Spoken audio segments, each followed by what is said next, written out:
Amigas y amigos de Cartago, bienvenidos a otra emisión, ya entrados en esta nueva temporada, después de esa alegría de haber compartido tantos saludos y tantos afectos que vía electrónica fueron enviados y que siguen llegando. Hoy en el programa van a ver algunos que están llegando que tienen que ver con los 10 años del programa y que eso también nos transforma bastante el ánimo en estos momentos tan delicados que el pueblo trabajador está viendo, no solamente en Latinoamérica, no solamente en gran parte del mundo, sino también en la República Argentina. Hoy tal vez epicentro de muchas de las cosas que sucedan en el continente, por lo menos en los próximos 10 años fácil. Entonces llegar a los 10 años en ese contexto para nosotros ha sido realmente muy importante, incluso con este nuevo horario y estas nuevas emisiones que tenemos a través de la pantalla de Somos el Valle y de nuestros amigos también en la televisión digital abierta en la ciudad de Buenos Aires, canal 32.1 a través de Barricada TV. Hoy lo invitamos, hace un montón que queríamos hablar con él, pero también nos cuesta coordinar horarios, ¿no? y sobre todo por tus obligaciones cotidianas, así que bienvenido hoy a la Casa de Cartago. Hacía mucho que teníamos interés de dialogar contigo. Rubén, me cuesta decirte Rubén porque uno tiene la costumbre de decir no sé, padre o algo, pero bueno, tu simplicidad hace que también estemos mucho más cómodos para poder tener un mano a mano y dialogar sobre esto que no está un poco anticipando, esta eclosión en las relaciones sociales, tu mirada, sobre todo porque nosotros entendemos que es casi una mirada divergente, ¿no? Dentro de lo que uno puede entender como la religión en Argentina. Así que muchas gracias y bienvenido. No, gracias a ustedes por la invitación. La verdad que un gusto. Creo que la fotografía de este periodista, este fotógrafo que rompió el miedo y se animó a avanzar con su cuerpo y su herramienta de trabajo y hacer un clic sobre esa imagen, que es la única que hay, toda borrosa y la están viendo, prácticamente sin foco, pero que se ha transformado en un testimonio de dos personas intentando reanimar a un abuelo con demencia senil que había robado un queso y que lo molieron a palos otros dos empleados. Me aterra, me llama mucho la atención, la pasividad alrededor, pero sobre todo lo uso de principio de nuestra charla. ¿Qué reflexión te ha motivado? ¿Cómo recibiste eso? Ese hecho terrible, ¿no? A mí la sensación que me produjo es somos una sociedad humana. La Argentina es un país que nos podemos llamar digamos, digno. La democracia que tenemos es democracia, porque es un límite. Y no hay que entrar en detalles, porque ahora viene toda la cuestión para justificar, ¿no? Me da la impresión de que el gran problema de Argentina, el gran problema de nuestro país, no son las elecciones. Quieren hacer creer que si Macri, si Fernández, si Labaña, que el dólar, que el no dólar, que la deuda, que el gran problema del país es que hemos perdido la dignidad en cuanto hemos dejado de tener en cuenta a los seres humanos. Y por eso yo creo que hoy la inmensa mayoría de nuestro país estaba preocupada a ver cuánto abría el dólar y no estamos doloridos por este hecho donde se mata a un ser humano, así no lo hubieran matado, se golpea a un ser humano por llevarse unas cosas. Y no digo que está bien llevarse unas cosas, digo cuando las cosas valen más que las personas, perdimos el rumbo.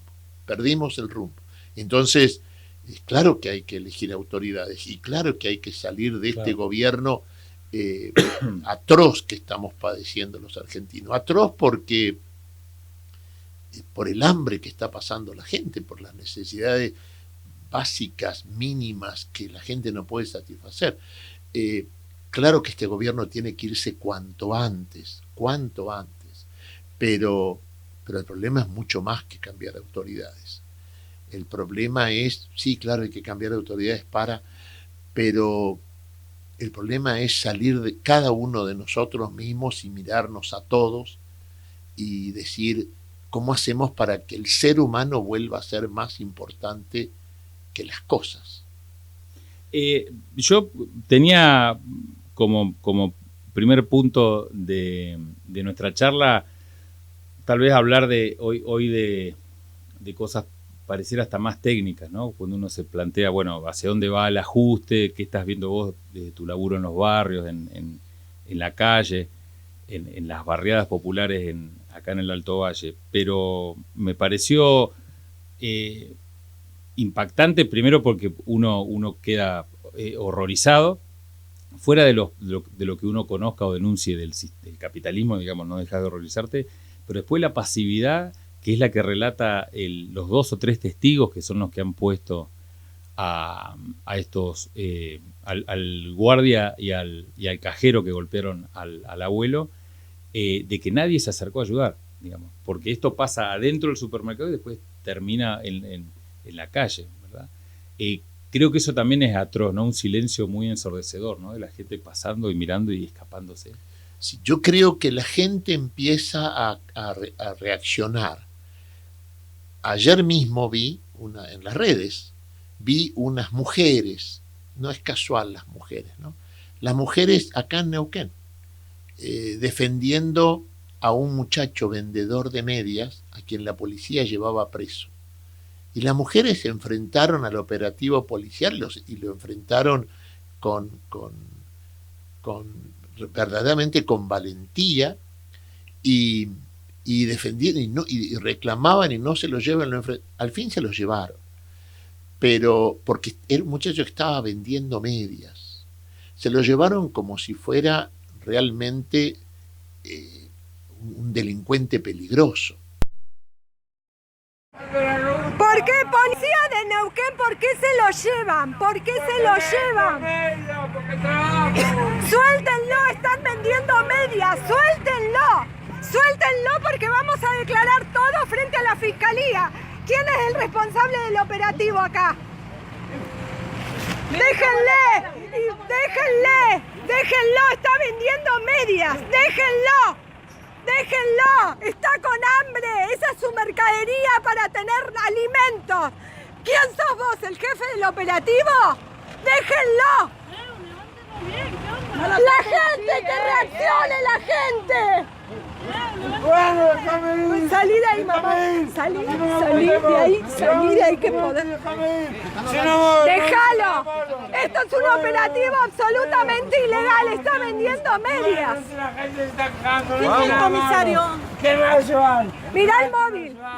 AB7713S. Se rajó del lado que una mano te puede golpear. Sí, filmá todo a nivel nacional. Y ustedes escrachados.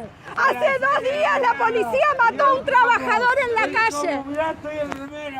Déjenlo trabajar.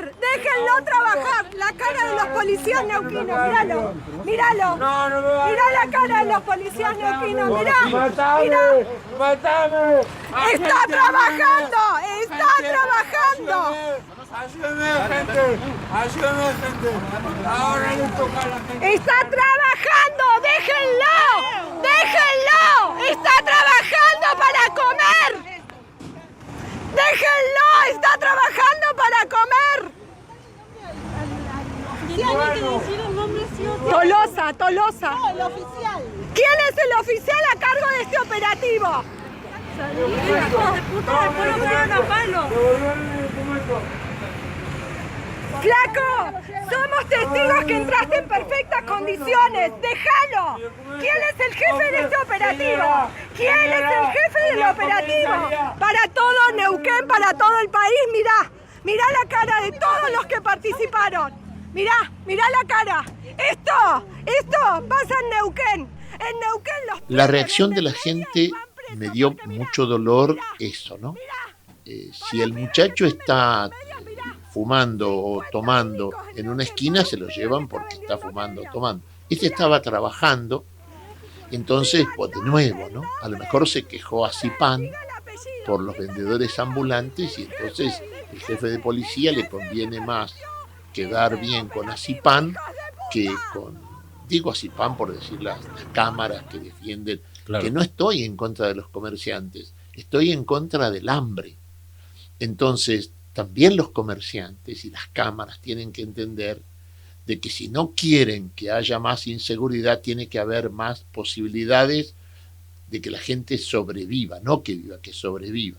Entonces, porque estás tomando y no estás haciendo nada, sos sospechoso, o fumando y porque estás vendiendo medias, sos sospechoso. Vuelta, ¿no? A lo mismo.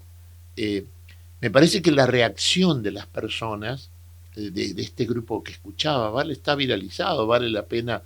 A mí me dio esperanza, me dio dolor por el hecho, pero esperanza de que no seamos pasivos, porque hemos llegado a donde hemos llegado, que las cosas valen más que las personas. Tanto es que matan a un cliente de Coto y por lo menos hasta anoche, hasta esta madrugada, Coto, y esto fue el viernes pasado, hace una semana, claro. Y Coto no se había pronunciado. Mientras si fuera una oferta, o no sé, el escándalo que se hizo cuando le encontraron armas al supermercado Coto, que quedó todo en la nada. Bueno, si tenemos una ministra de seguridad que dice el que quiere andar armado, que ande armado. Bueno, entonces, y me parece que se empieza por este video casero y popular, digamos, gente que estaba esperando. Una voz se escuchaba de una chica que le decía, mamá, no te metas porque te van a pegar. Y la señora seguía reclamando y filmando con sus celulares. Vieron que a veces nos quejamos de los nuevos medios y son interesantes también para afirmar la lucha de la gente por su dignidad. Me parece que a mí eso, además del dolor del hecho, me da esperanza, ¿no? Creo que hemos esperado demasiado pacientemente, no porque fomente la violencia. La violencia la fomentan las injusticias. La violencia la fomentan los derechos negados. La violencia la fomenta todo aquello que hace que el ser humano no se sienta libre, respetado y tenido en cuenta. Todo lo que haga nos devuelva la participación en defender nuestros derechos, me parece bienvenido. Me parece que hemos esperado demasiado, me parece que la lección ha sido muy dolorosa y muy costosa humanamente y socialmente, pero creo que estamos reaccionando, ¿no? Y eso me da esperanza. Vamos a hacer un rápido corte y seguimos hoy en este trabajo junto a Rubén Capitaño para dialogar sobre Argentina, Neuquén y si podemos un poco de lo que está pasando en Latinoamérica. Ya venimos.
Para defender tu salario frente al ajuste de los gobiernos. Para mejorar nuestras condiciones de enseñar y aprender. Por un sindicato que promueva la discusión política y pedagógica.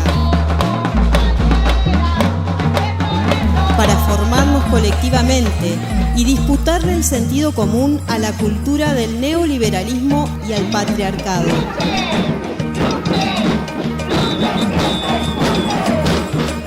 Te invitamos a ser parte. Afiliate. Aten Capital, en las aulas y en las calles, nuestros lugares de lucha.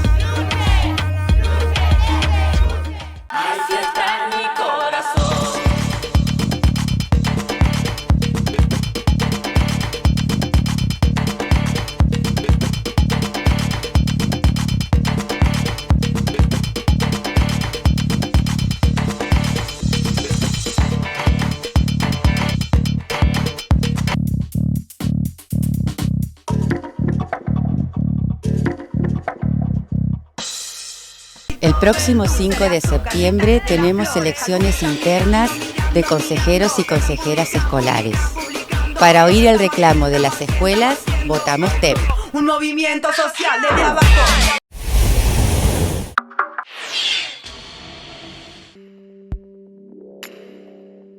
Hoy, CIPROSAPUNE pone en debate qué salud queremos para nuestra población. En la legislatura esperamos que todos los sectores políticos y organizaciones den su opinión. El Poder Ejecutivo hace 2 años impuso un modelo de salud que no se discutió. Las consecuencias fueron el debilitamiento del sistema público de salud y las condiciones laborales. La ley de carrera profesional está abierta para su discusión. Impedir su discusión es condenar al sistema público de salud a un progresivo deterioro.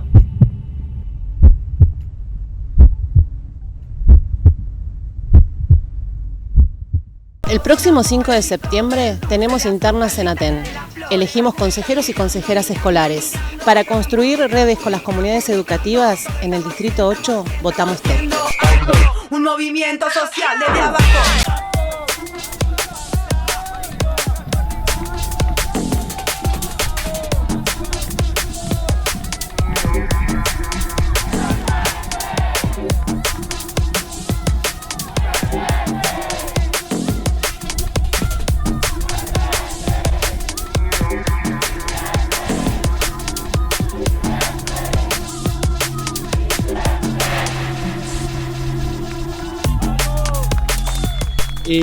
¿Cómo te estás llevando con...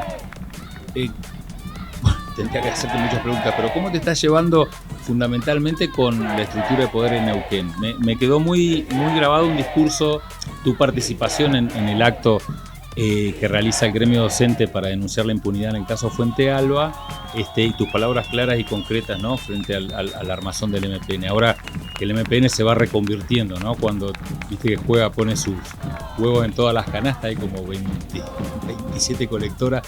¿Y cómo ves ese armado, que vos que tenés mucha experiencia, sobre todo en el interior de Neuquén, que has recorrido casi todos los parajes y conocés cómo podemos hoy representar lo que está pasando en el poder local? Ayer o antes de ayer hablaba con un amigo, colega tuyo, un periodista, y hablábamos de, también conversábamos de esto, de mi relación con los gobiernos. Y yo hace 43 años que soy sacerdote en Neuquén. Y yo me preguntaba si me había relacionado, sí me relacioné con los 5 gobernadores. En 43 años tenemos 5 gobernadores. Felipe Zapag, Salvatori, Sovich, Zapag, Gutiérrez. 5 gobernadores. Creo que no me olvido de ninguno, son 5. En 43 años, 5 gobernadores, habla de una manera de ser política que se parece más a una estancia que a una provincia de un país. Entonces, ¿por qué digo los gobernadores? Los 5 gobernadores fueron del mismo partido y los 5 gobernadores afianzaron una estructura de poder en la provincia, y no lo digo la palabra poder despectivamente, ¿no? Sino de gobierno, que ha marcado esta provincia y la marca. Y el partido provincial está en toda la provincia, y los demás partidos siempre son princesas, ¿no es cierto? Nunca es reina. Y cuando han sido reina han sido tan débiles que han vivido apoyadas en las princesas o en la princesa que la acompañaba. ¿A qué me refiero? A que es una estructura de poder que siempre ha manejado la política, en la provincia del Neuquén. Bueno, a mí me parece que es la decisión de la gente que hay que respetar, y han aprovechado esta estructura de poder a lo largo de estos 50 o 60 años que gobiernan. Han aprovechado muy bien el rol del Estado. No digo que hayan desempeñado bien el rol del Estado, digo que lo han aprovechado bien. Entonces han jugado entre lo que la gente siente y la gente necesita, entre son gente de acá y son, digamos, son originarios en cuanto políticamente son originarios, y es gente de acá, y además han cubierto necesidades reales que la gente tenía. Y también, ¿no es cierto?, han utilizado muy bien la necesidad de la gente, creando una relación de dependencia que se mezcla entre la gratitud y la necesidad.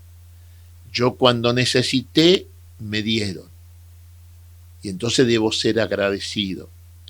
Y entonces ahora que no necesito tanto,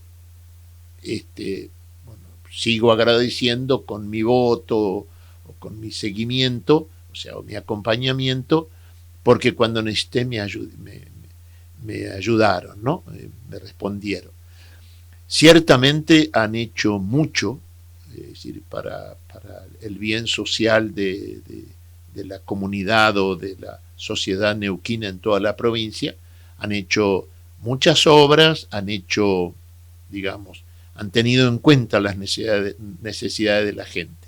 Lo que sí me parece que no han creado conciencia social, y entonces no sé si es injusto lo que voy a decir, pero me parece que se han ocupado ciertamente de las necesidades de la gente, pero no han tenido en cuenta de promover la dignidad de la gente. Entonces se han hecho muchas cosas, pero no se ha desarrollado la libertad, de las personas, ¿no? Entonces la gente es muy dependiente por la necesidad de cosas, y también es dependiente porque no sabe si mañana no los va a necesitar. Hay como una dependencia política. Está todo muy bien, pero después se termina votando. Y es una estructura de poder que se ha infiltrado, o se ha, digamos, relacionado, sino que la palabra infiltrado por ahí suena mal, pero es eso, se ha filtrado en todas las estructuras, en educación, en salud, en lo religioso. No es casual que a lo largo y a lo ancho de la provincia, en las comunidades católicas, hay mucho militante, o por lo menos adherente o votante del MPN, y sobre todo en las comunidades o en las congregaciones evangélicas. Tiene una presencia muy fuerte en los distintos grupos evangélicos en toda la provincia. Y eso sí, cosa que no hace la Iglesia Católica, sí se nota en los cultos evangélicos una militancia muy partidaria a favor del MPN en época de elecciones. Esa es una dependencia que, como el sistema neoliberal, ¿no es cierto?, o propio del sistema neoliberal, que yo, para mí, punto de vista personal y también de otros, no favorece a la persona, ni en lo social, ni en lo religioso. Claro, lo que pasa que como unidad de negocios es fantástica, porque imagínate que viene un gobierno de esta nueva derecha, que en realidad tiene mucho de la oligarquía de los golpes de Estado en Argentina, pero a la vez con un lenguaje muy moderno que cala profundamente en una sociedad que tienda a la despolitización, y el MPN encuentra su nicho. De hecho, Gutiérrez durante mucho tiempo parece un funcionario más del gobierno de Macri. Bueno, ahora pues Macri está en picada, pero en la época, digamos, de gloria en lo que es el modus vivendi mediático, Gutiérrez hasta se visten igual.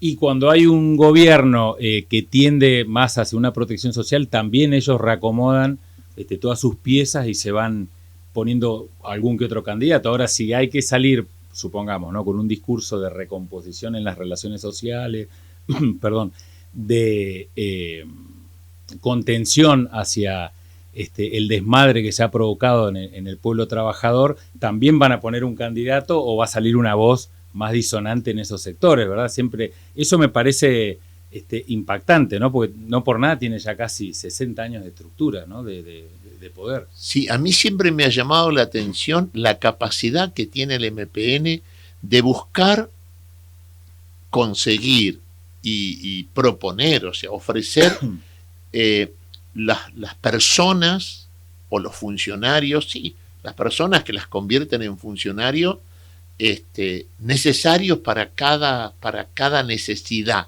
digamos, ¿no?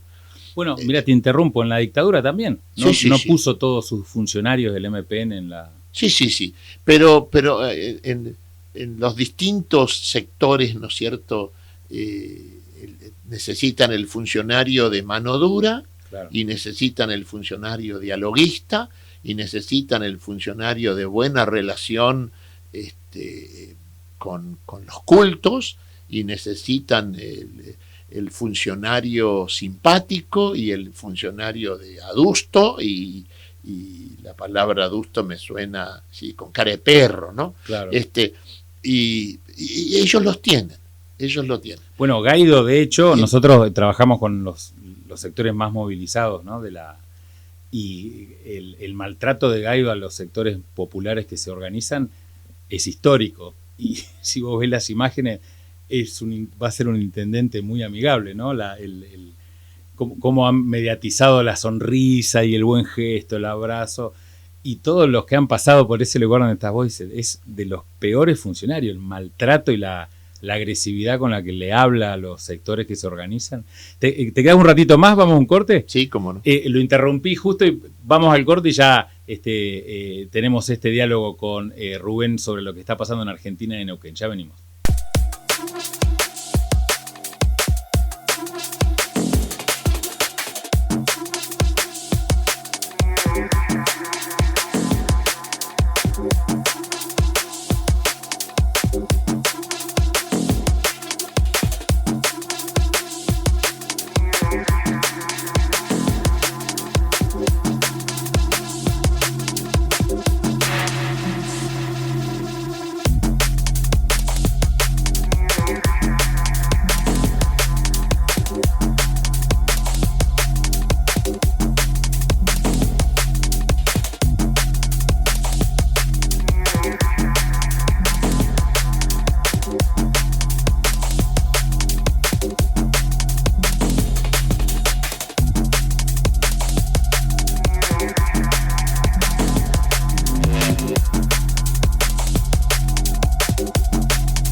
para defender tu salario frente al ajuste de los gobiernos, para mejorar nuestras condiciones de enseñar y aprender, por un sindicato que promueva la discusión política y pedagógica, para formarnos colectivamente y disputarle el sentido común a la cultura del neoliberalismo y al patriarcado.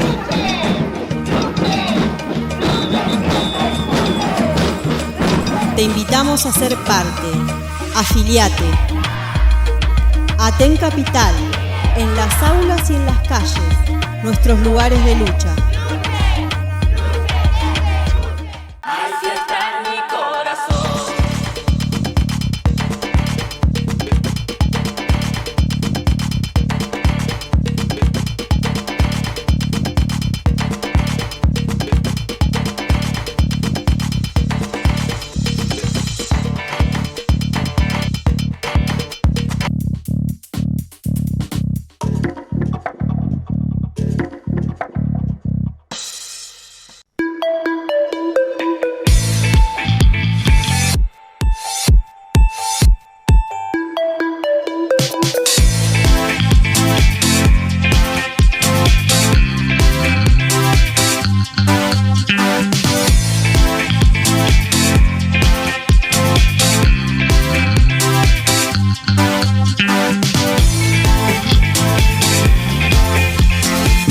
Neuquén 93. Sonido urbano.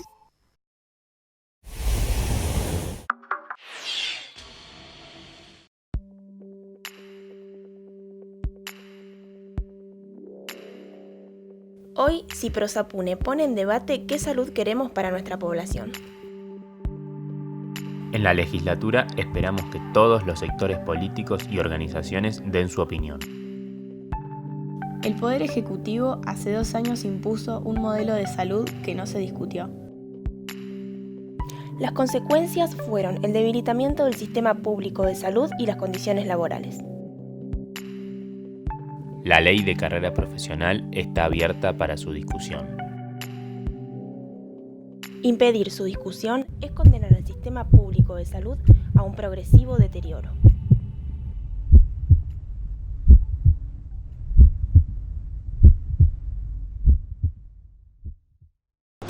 La Iglesia es una de las madres que no buscó a sus hijos. Yo no conozco otras madres que no hayan buscado a sus hijos, y la Iglesia sí, por eso me duele. Pero ciertamente esa Iglesia que desde el concilio descubrió la revalorización de la dignidad humana, doctrina milenaria, pero en el concilio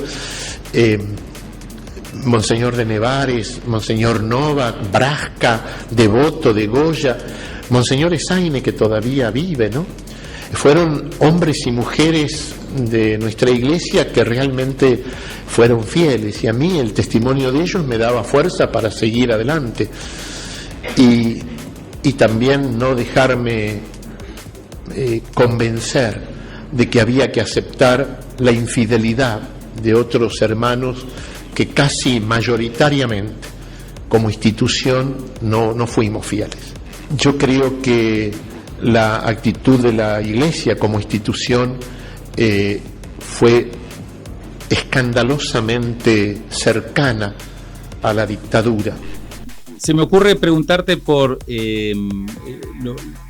un poco de tu historia, también para los que no te conocen o están fuera de Neuquén o por ahí han llegado hace poco o están justo en este momento viéndonos en otra parte. Recién ahí cuando tiraste los números, ya más de 40 años que estás ejerciendo, ¿se dice bien? ¿Es correcto el verbo ejercer? Sí. Hace 44 años que soy sacerdote y hace 43 años que estoy en Neuquén como sacerdote.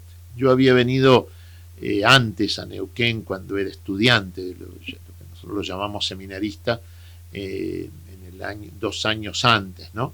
3 años antes, casi 4, en el año 72, fue la primera vez que vine a Neuquén.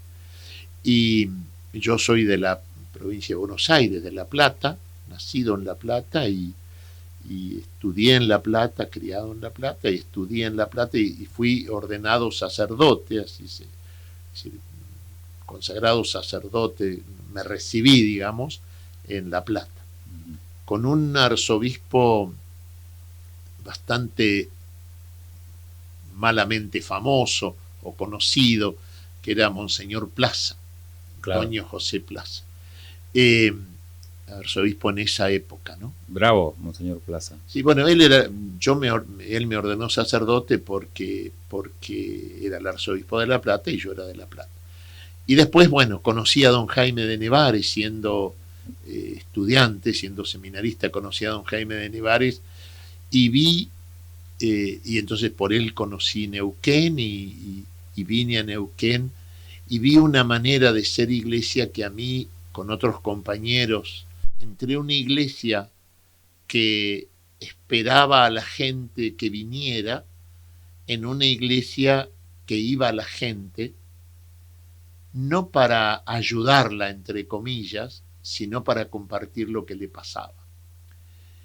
Lo que yo había estudiado, que decía Jesús de Nazaret, vayan y denle ustedes de comer, le decía a los primeros discípulos, los primeros cristianos, los primeros apóstoles. Cuando le pedían que Jesús se desentendiera de la gente, él decía, no, vayan y denle ustedes de comer.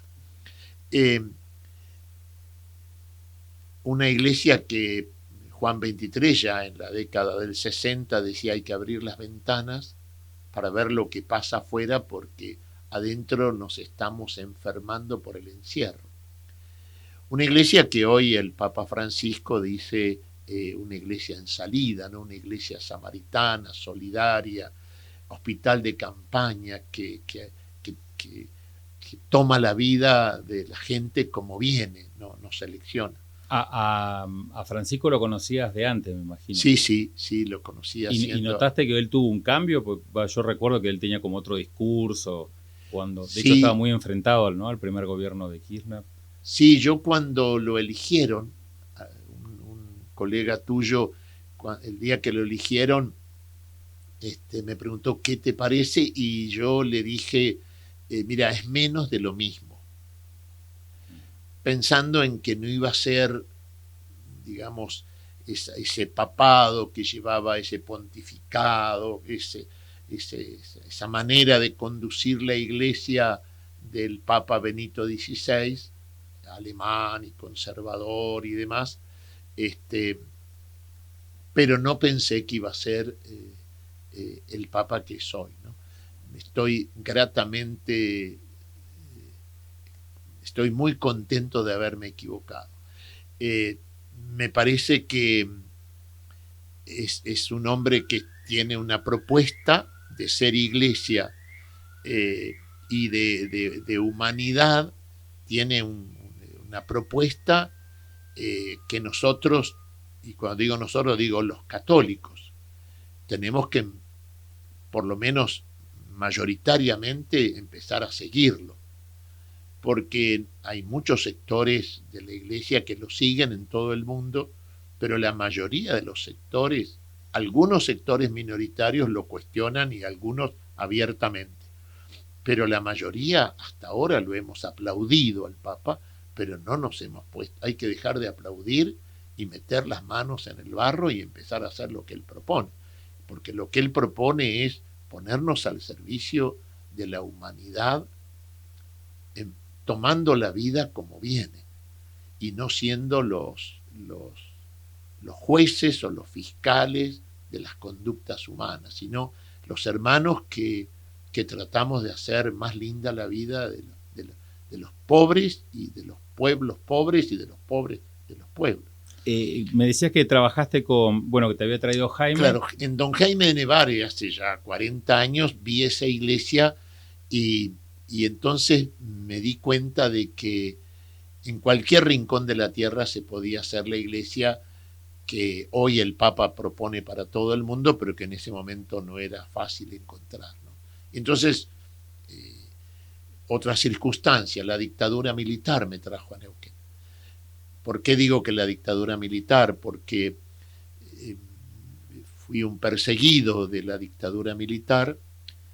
Nunca he tenido ninguna participación en ningún grupo ni partido político, nunca he estado en política partidaria, pero siempre, gracias a Dios y gracias a los pobres, siempre entendí, también gracias a mi familia, ¿no? que es una familia de trabajadores y de trabajadores pobres, aprendí que para un ser humano estar al lado de los pobres no era un problema, sino era un compromiso. Y para un cristiano era la posibilidad de ser cristiano.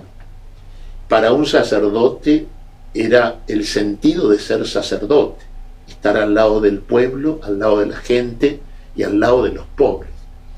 Y entonces eso me llevó de estudiante y de joven sacerdote hace 44 años a ponerme en esa postura, insisto, no porque lo necesitaba, y son los que me ayudaron a encontrarle sentido a mi fe cristiana y a mi ser sacerdotal. Eso fue muy mal visto por la dictadura. Claro. Por una cuestión, digamos, yo trabajaba en la cárcel por defender los presos comunes que eran víctimas sociales, y entonces lo mezclaron con cuestiones político-partidarias y bueno, y comenzar también por denunciar negociados y corrupción de las fuerzas militares y de seguridad en la última dictadura de Lanusse, y en la última dictadura de Lanusse, o mejor dicho, en la dictadura de Lanusse, pero no en la criminal de Videla, ¿no? Y entonces cuando asume la dictadura de Videla, fui considerado el nefasto medio de comunicación que se llama La Nueva Provincia en Bahía Blanca, ponía una lista de marxistas peligrosos y terroristas, y yo estaba en tercer lugar. Eso La Nueva Provincia lo hace cuando los días del golpe, los días previos al golpe. O sea, ya estabas marcado y tenías que... Sí. Yo, cuando volvió la democracia, pedía, como se puede pedir ahora, la data, que se llama la información que tenían los servicios de inteligencia en la provincia de Buenos Aires, y pedí que me dieran la información que había sobre mí en la fuerza de seguridad de los servicios de inteligencia de la provincia de Buenos Aires, y me dieron 200 hojas. Lo terrible de esas 200 hojas es que estaba catalogado en todas las clasificaciones que tenían: terrorista peligroso, terrorista, en todas las calificaciones. Las chicas que atendían se reían un poco porque me empezaron a buscar y aparecían todos los ficheros. Claro. Y cuando pedí todos los datos, yo los guardé porque parece mentira, la documentación que tenían estos personajes criminales, por ejemplo, sobre mi persona, son irrisorios, daban risa, porque recortes de diario, no sé qué declaración, porque había firmado una solicitada en defensa de los derechos humanos. Todas esas son las pruebas de mi terrorismo. ¿Hacemos un corte? Sí. Vamos rápidamente a un corte y seguimos en la parte final en la charla con Rubén. A Macri, a Gutiérrez, al Peche Quiroga, bajen las armas, cese todo tipo de represión. Les pedimos que bajen las armas, les exigimos que bajen las armas, y les advertimos que si no bajan las armas se las bajaremos nosotros. Y se las bajaremos sin violencia pero con lucha, como hoy y como siempre.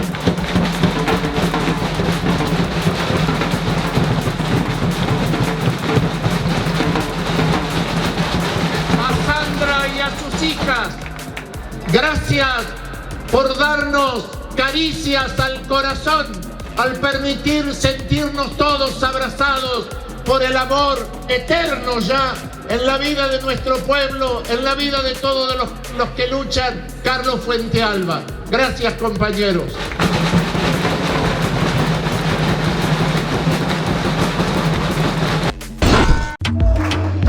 Para defender tu salario frente al ajuste de los gobiernos.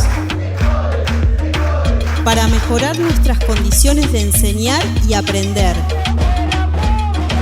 Por un sindicato que promueva la discusión política y pedagógica. Para formarnos colectivamente y disputarle el sentido común a la cultura del neoliberalismo y al patriarcado.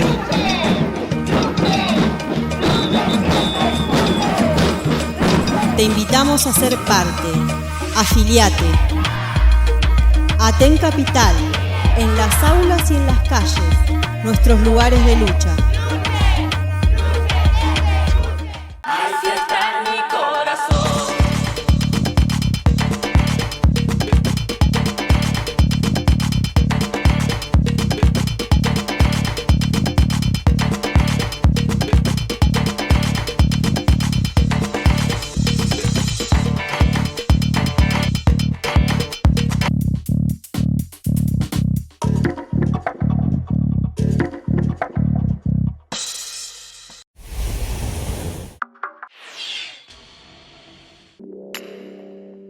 Hoy, Ciprosapune pone en debate qué salud queremos para nuestra población. En la legislatura esperamos que todos los sectores políticos y organizaciones den su opinión. El Poder Ejecutivo hace 2 años impuso un modelo de salud que no se discutió. Las consecuencias fueron el debilitamiento del sistema público de salud y las condiciones laborales. La ley de carrera profesional está abierta para su discusión. Impedir su discusión es condenar al sistema público de salud a un progresivo deterioro.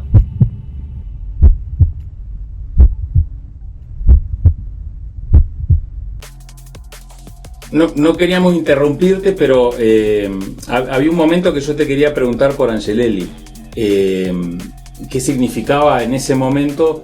Porque tengo esa imagen también de un sacerdote enfrentando a todo un patrimonio feudal. Hay varios libros que uno ha recorrido, una figura que también no hay demasiada información y también está como, salvo entre aquellos que han buscado en la historia, aquellas y aquellos que han buscado en la historia, pero no hay demasiada información sobre su obra o el por qué él enfrenta a una clase dominante pagando con su vida y la de sus colaboradores, ¿no? Es como hablar de un mártir, pero que queda ahí en el mártir y casi, ¿no? en la cuestión de un mármol, pero no mostrarlo como alguien que estaba ahí en los cañaverales, entre la gente que sufría y que enfrentó un poder dominante. En la medida en que hagamos la reducción de Angelelli y Carlos, Gabriel, Wenceslao y tantos colaboradores que sufrieron con la cárcel, la desaparición, en la medida en que lo limitemos al mármol, los estamos matando de nuevo. Somos los asesinos paquetes o prolijos, ¿no? La Iglesia lo hace y así debe hacerlo. ¿Qué quiero decir? La Iglesia los declaró mártir, pero ahora tiene que tomarlos como mártires. Y esto quiere decir seguir su ejemplo de vida. No marcar su muerte, sino seguir su ejemplo de vida, porque por eso los mataron. Y entonces Angelelli fue negado por la dictadura y por la Iglesia, cuando él era perseguido y cuando fue asesinado. De hecho, fue en Neuquén la primera vez, recién en el año 83, que en un lugar del país oficialmente, cuando en La Rioja todavía no se podía hacer, fue en Neuquén con don Jaime de Nevares y 3 obispos más. Fue en Neuquén que se dijo lo asesinaron oficialmente como iglesia, digamos, en la catedral de Neuquén lo asesinaron. Hace poquito vino el arzobispo de Mendoza, que es el arzobispo, digamos, coordinador de la Patagonia, trayendo las reliquias de los 4 mártires de La Rioja a Neuquén, precisamente porque Neuquén, cuando se cumplieron 36 años en que Neuquén fue en primer lugar donde se dijo son mártires, los mataron. La iglesia los negó, pasó 25 años donde la iglesia no habló de Angelelli. Y la iglesia sabía, tenía documentación, de hecho en el juicio del 2014, en el juicio que terminó en el 2014 con la condena a los asesinos mediatos de Angelelli y los otros curas, fue muy importante la documentación que había en el Vaticano sobre Angelelli y lo que había pasado con él. Miren si la iglesia sabía. Sin embargo, se cayó la boca. Y es una deuda que tenemos. Y todavía creo que como iglesia no le hemos pedido perdón al pueblo de La Rioja porque los dejamos solos cuando mataron a sus pastores. ¿Y esto qué significa? Que los pobres de La Rioja quedaron indefensos. Nosotros los arriesgamos más al no haberlos acompañado como iglesia. Me nombraste yo no lo sabía los nombres. Cuando lo asesinan a él, también... Una semana anterior, el 25 de julio, asesinan a un laico, un campesino, Wenceslao Pedernera, que lo matan, lo fusilan delante de su familia. Ya lo venían amenazando y persiguiendo, porque ¿qué hacía? Organizaba a los peones pobres de un pueblito muy hermoso, pero muy humilde. Yo estuve ahora para la beatificación, Sañogasta, y entonces él pensaba en los otros. Entonces organizaba cooperativas de trabajo. Claro. Y eso pensar en el otro era delito, era criminal, y entonces te mataban por pensar en el otro. Wenceslao Pedernera, cuya esposa e hijas todavía viven, lo mataron delante de su familia, lo fusilaron. Por eso hubo una actitud popular, hubo un hecho, digamos, pero muy pequeño, que no tuvo ninguna trascendencia y creo que no fue importante, cuando la iglesia declaró beatos, ahora el 27 de abril en La Rioja, a Angelelli, a Carlos, a Gabriel y a Wenceslao, cuando anunciaron, estaba en representación del gobierno nacional la vicepresidente Michetti, cuando nombraron quienes estaban presentes, no la nombraron a ella con su nombre, pero autoridades nacionales, había varios gobernadores de provincia, pero cuando la nombraron el gobierno nacional, la multitud, éramos miles y miles, no insultó, pero no aplaudió, ignoró, porque después un sacerdote se acercó a la Michetti, y este fue el hecho pequeño, digamos, y le dijo, ellos están muertos por lo que ustedes defienden, a ellos los mataron por lo que ustedes defienden. Digo, también la gente va tomando conciencia, ¿no? Y entonces ese pueblo, esos miles que éramos honrando a los mártires riojanos, los mártires argentinos que dieron la vida como cristianos por Jesús, defendiendo a los pobres de nuestra patria, ignoraba a los que no piensan en los pobres de nuestra patria. Nos quedaríamos hablando un montón, se nos terminó el programa.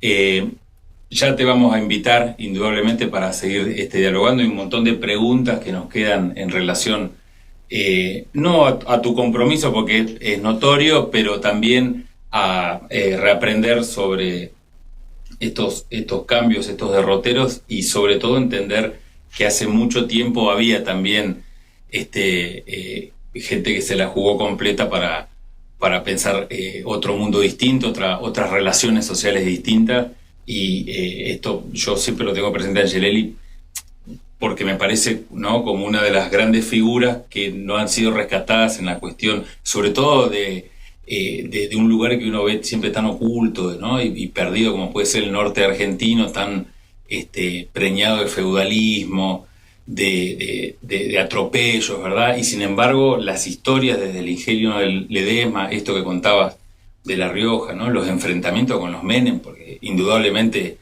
Angelelli se enfrentó a los Menem históricamente, y entenderlo como parte de esta historia. Jorge Lloma, de la familia de los Menem, ahora, después de 40 años, dice que sí, Angelelli es muy respetable, pero no es para declararlo santo. Claro. Sí, o sea, todavía les duele que que no se sentaba a tomar café con ellos.